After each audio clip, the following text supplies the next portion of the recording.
प्रतिकूल मौसम ही नहीं, प्रतिकूल परिस्थिति में भी जो हमारी सेवा के लिए तत्पर रहते हैं, जो यह समझ रहे हैं तो मैं अपने मुश्किलों से थक चुका हूँ, मुझसे मुश्किलों से लड़ने के लिए मेरे पास कोई रास्ता अब नहीं सूझ रहा है, मैं किस प्रकार मुश्किलों से बाहर निकल सकूं।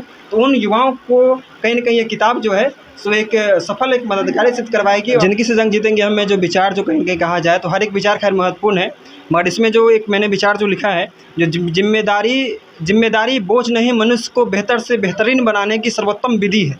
अर्थात जिम्मेदारी जो हमारे जीवन में जो आती है तो हम उसको बोझ न समझें, हम बेहतर करें और जिम्मेदारी हमें एक दिन मजबूत बनाएगी। ठीक उसी प्रकार मैंने इस किताब में एक विचार लिखा है, जो जीवन के हर एक क्षण को अनमोल गहना समझने वाले जीवन में किसी भी पल निराश नहीं होते हैं। अर्थात जीवन का जो पल जो हमें प्राप्त हुआ है उस हर एक पल को हम कहीं न कहीं महत्वपूर्ण मानें, हम कुछ न कुछ ऐसा बेहतर करें ताकि हम अपने परिवार का, हम अपने राष्ट्र का नाम रोशन कर सकें।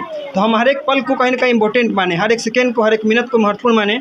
ठीक उसी प्रकार मैंने इस किताब में जो विचार लिखे हैं, जो हर वो घर मुस्कुराता हुआ दिखाई देता है जिस घर में बेटियां मुस्कुराती हैं। अधिकांश घरों में बेटियों को बोझ समझा जाता है, माँ के गर्भ में ही बेटियों की हत्या करवा दी जाती है। तो बेटियां जो होती है सो दो कुलों का नाम कहीं न कहीं रोशन करती है, एक उस कुल में जिस घर में उसका जन्म होता है और एक उस कुल में एक उस कुल का जिस कुल में वो जाती है, अर्थात अपने पति के घर पे। तो वो घर भी मुस्कुराता है जिस घर में बेटियां मुस्कुराती है। तो कहीं न कहीं हम इस बात को समझें और हम अपनी बेटियों को एक बेहतर कल दें, ना कि उसको माँ के गर्भ में ही मार दें। तो हर एक विषय पर कहीं न कहीं इस किताब में कहीं न कहीं कहा जाए तो लिखा है। ठीक उसी प्रकार मैंने लिखा है, न हाथों की लकीरों पर न किस्मत पर, तो विश्वास कर ईश्वर प्रदत्त श्रम की शक्ति पर। न हाथों की लकीरों पर और न ही किस्मत पर, बल्कि हमें विश्वास करना चाहिए अपने श्रम पर, अपनी मेहनत पर, ताकि श्रम और मेहनत के द्वारा ही हम अपने जीवन में कहीं न कुछ बेहतर कर सकते हैं। ठीक उसी प्रकार इसमें और भी विचार है, ये सुकून होगा प्राप्त तब जब श्रम कीजिएगा बेइंतहा, अर्थात जब मेहनत हम करेंगे तब हमें जो सुकून प्राप्त होगा, जो खुशी प्राप्त होगी वो बेहद ही अनमोल होगी। ठीक उसी प्रकार का और भी कई विचार इसमें कहीं न कहीं सम्मिलित है। जब प्रतिकूल मौसम ही नहीं, प्रतिकूल परिस्थिति में भी जो हमारी सेवा के लिए तत्पर रहते हैं वो कोई और नहीं, वो मज़दूर होते हैं। ये एक मज़दूर की कहीं न कहीं कहा जाए तो एक मज़दूर की श्रम की कीमत बताती है। जो परिस्थिति कैसे भी हो, एक मज़दूर हमारे लिए एक आलीशान घर बनाने में हमारी मदद करता है, हमारे खेतों में फसलों को कहीं न कहीं सींचता है। में जो प्रेरणादायक विचार जो मैंने कुछ एक प्रेरणादायक विचारों का जो उल्लेख किया है वो विचार इसी पुस्तक में सम्मिलित है। जो किताब कहीं न कहीं कहा जाए तो समाज के हर एक वर्ग, चाहे वो युवा हो, चाहे घर की बेटी हो, चाहे जो पुरुष वर्ग हैं, या फिर किसान वर्ग हैं, या फिर सैनिक हैं, या फिर जो बड़े बुजुर्ग जो हमारे जीवन में हैं, उनका इसमें मैंने एक विचार लिखा है। जो बड़े बुजुर्गों की सेवा करने का सीधा सा मतलब है जो ईश्वर की सेवा करना।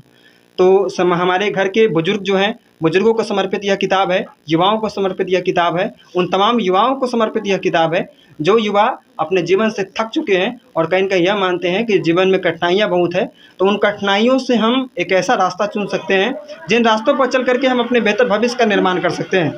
तो युवा जो यह समझ रहे हैं तो मैं अपने मुश्किलों से थक चुका हूँ, मुझसे मुश्किलों से लड़ने के लिए मेरे पास कोई रास्ता अब नहीं सूझ रहा है, मैं किस प्रकार मुश्किलों से बाहर निकल सकूं। तो उन युवाओं को कहीं न कहीं ये किताब जो है सो एक सफल एक मददगारी सिद्ध करवाएगी और उन्हें अपने जीवन में एक ऐसा रास्ता दिखवाएगी जिन रास्तों पर चल करके वो अपने बेहतर कल का निर्माण कर सकते हैं। कहाँ पे किताब मिल पाएगा? यह किताब आपको अमेज़न पर प्राप्त हो सकती है या और प्रखर गुंज जो पब्लिकेशन है उस वेबसाइट पर भी अवेलेबल है। वैसे अमेज़न पर ये अवेलेबल है, फ़िलहाल ये किताब फ्लिपकार्ट पर नहीं है, मगर मेरी जो दूसरी किताब लक्ष्य एक अवसर है वो अमेज़न और फ्लिपकार्ट दोनों पर अवेलेबल है। और प्रकाशक के से भी कहीं न कहीं मंगवाया जा सकता है संपर्क करके। और इस किताब का मूल्य हमारा जो मासिक रिचार्ज जो होता है फ़ोन का उससे भी कम है, अर्थात 195 रुपये इस किताब की कीमत है। और इस किताब में यदि कोई युवा यदि व्यय करते हैं तो उनका व्यय कहीं न कहीं व्यर्थ नहीं जाएगा। इस किताब के तमाम पन्नों को यदि वह युवा पलट करके देखेंगे तो उन्हें यह आभास होगा कि वास्तव में मैंने जो खर्च 195 रुपये किया है वो मेरा व्यर्थ नहीं गया है। यह किताब उनके अंदर प्राण फूंकने का कार्य करेगा। प्राण फूंकने से तात्पर्य है प्रेरणादायक विचारों का उनके अंदर संचार करेगा, उनके अंदर ऐसे मोटिवेशनल थॉट विकसित करेंगे जिसे पढ़ करके युवा अपने जीवन में कुछ बेहतर करने के लिए संकल्पित होंगे। नाम कुमार संदीप हुआ और मैं सिमरा गांव से हूँ। मेरा प्रखंड बंदरा पड़ता है और मेरा ज़िला मुजफ्फरपुर है और मैं राज्य बिहार का निवासी हूँ।